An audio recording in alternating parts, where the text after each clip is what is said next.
भोपाल से खबर सामने आ रही है जहां पर मुख्यमंत्री डॉक्टर मोहन यादव की अहम बैठक हुई है, जिसमें बैठक से पहले मुख्यमंत्री डॉक्टर मोहन यादव का बयान सामने आया है। मध्य प्रदेश में गेहूं उपार्जन सफलतापूर्वक जारी है। गेहूं उपार्जन का कार्य सफलतापूर्वक चल रहा है। अब 41 लाख मीट्रिक टन गेहूं उपार्जित किया जा चुका है। इसका 6,520 करोड़ का भुगतान भी किया जा चुका है। 14,70,000 किसानों ने स्लॉट की बुकिंग की है। तो वहीं खबर बता रहे हैं आपको भोपाल से। भोपाल में मोहन कैबिनेट की अहम बैठक हुई है। बैठक से पहले मुख्यमंत्री डॉक्टर मोहन यादव का बयान सामने आया, जिसमें मध्य प्रदेश में गेहूं उपार्जन सफलतापूर्वक जारी है और गेहूं उपार्जन का कार्य सफलतापूर्वक चल रहा है। अब 41 लाख मीट्रिक टन गेहूं उपार्जित किया जा चुका है। वहीं इसका 6520 करोड़ का भुगतान भी किया जा चुका है। 14,70,000 किसानों ने स्लॉट की बुकिंग की है। साथ ये आज की हो गई, जरा बताओ मुझे कितने टन हो गया? इधर कल रात्रि तक जो है ना 14,77,000 किसानों ने स्लॉट बुक कराए और समर्थन मूल्य पर लगभग 121 लाख मीट्रिक टन बेचने की बुकिंग कराई है। प्रदेश में अब तक कल 7,76,000 से अधिक किसानों से समर्थन मूल्य पर 41 लाख मीट्रिक टन गेहूं खरीदे जा चुका है और 6,500 करोड़ से अधिक का भुगतान भी आप सरकार कर चुकी है। किसानों की सुविधा के लिए आपका निर्देश था, आपका सोच था कि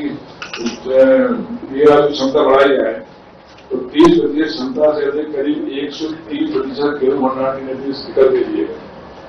इसी में खास बात यह है कि आज अपन ने 16 लाख मीट्रिक टन का जो पिछले समय में निर्णय किया था और उस तरह से बढ़ाते हुए अब ये और चीज कर रहे हैं कि जो भंडारण की क्षमता हमारी पहले वेयर हाउस में कम थी, आज उसको और बढ़ाने का निर्णय कर रहे हैं कि पूरी क्षमता से भर लो ताकि गेहूं खराब नहीं हो। हमारे बीच यशस्वी प्रधानमंत्री ने जो बीते समय विक्रमादित्य महाराज के समय जो वैदिक घड़ी भेंट की थी, वो वैदिक घड़ी बनारस में बाबा विश्वनाथ के धाम में लगी है। हमारे लिए सौभाग्य का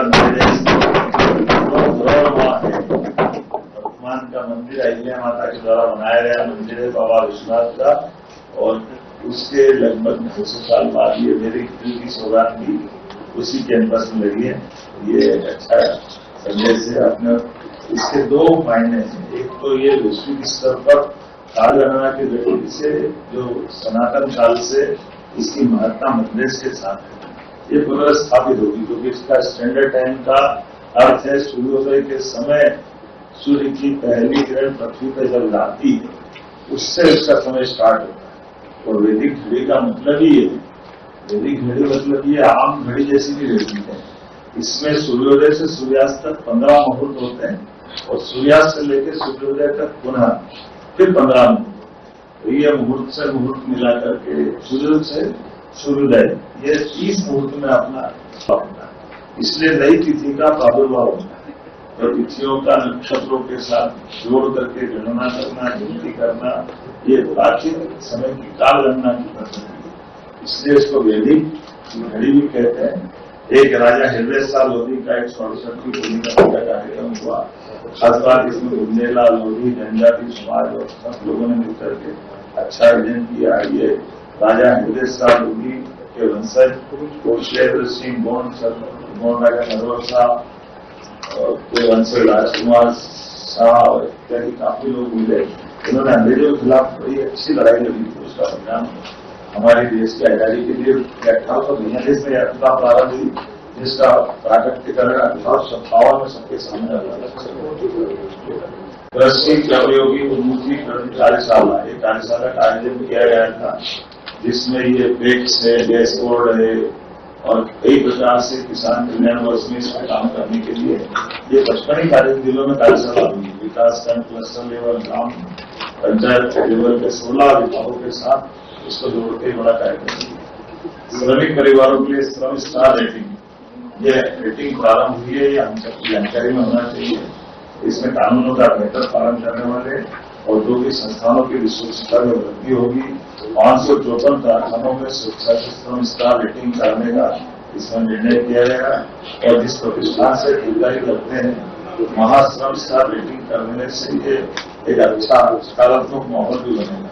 एक और जानकारी के लिए 9 से 13 जून तक ब्रिक्स का कृषि मंत्रियों का सम्मेलन इंदौर में आयोजित हुआ है। ये माननीय प्रधानमंत्री द्वारा जो आंदोलन को मूवमेंट को गति दी है, उल्लेखनीय है कि एक तरह से इसमें जो देश शामिल हो रहा है, ये कृषि मंत्री आ रहे हैं, ब्राजील, रूस, भारत, चीन, दक्षिण अफ्रीका, युगांडा, मिस्र, इथियोपिया, ईरान, सऊदी अरब, मलेशिया, नाइजीरिया, थाईलैंड, संयुक्त अरब अमीरात, कोलंबिया, इंडोनेशिया, अभी ये सब 21 देशों के अलग अलग 2-2 प्रतिनिधि और एक उनका विशेष कोई इस तरह से लगभग 50 के आसपास ये सारे लोग आएंगे, जिसमें वरिष्ठ कृषि वैज्ञानिक, नीति निर्धारक और कई प्रकार के लोग इससे जुड़ेंगे। 5 दिन तक ये 9 से 13 तक का आयोजन होने वाला है। हमें कृषि मंत्री जी के साथ एक दौरा करके होने वाले कार्यक्रम की रचना रूपरेखा कार्यक्रम की बात की है। गरिमा भरोसे हो जाए उनका खरगोन में जलूर के अंदर एक मेजर सोलर पावर प्लांट का लोकार्पण हुआ। ये लगभग 271 करोड़ लागत से 60 मेगावाट का। उल्लेखनीय है कि नगर निगम इंदौर में जो ये बड़ा प्लांट का लोकार्पण कराया, ये इसके लिए हम दूसरी नगर निगम में भी और कई जगह अन्य स्थानों पर भी अन्य संस्थाओं के आधार पर पीपीपी मोड पर ये ग्रीन बॉन्ड स्कीम के आधार पर जो लगाया है, इसमें लगभग 1 लाख के 10 बॉन्ड तक की परमिशन थी और जिनमें 10 लाख रुपए लगाए उनको 8% का इसमें लगभग हर साल का मुनाफा 8.27% का है। ये उनको अपना अलग से लाभ मिलेगा और ये वैसे तो उनकी लागत तो 8 साल में निकल जाएगी, करीब 20 साल तक परियोजना चलेगी और नगर निगम को भी ये फायदा हो जाएगा। नगर निगम में एक तरह से भागीदारी करें तो लगभग 35-40 करोड़ से लेकर 60 करोड़ तक की साल का बचत नगर निगम को। तो ये एक अच्छी योजना है जिसके माध्यम से हम भी अपने अपने स्थानों पर ऐसी सोलर परियोजनाओं के बारे में विचार कर सकते हैं, स्थानीय निकायों को लेकर के, निगम को लेकर के या जैसे अलग अलग संस्थानों में। तो ये एक अच्छी योजना है जिसमें राज्य सरकार ने घर बैठे लोगों को पैसा कमाने का अवसर भागीदारी में भागीदारी के साथ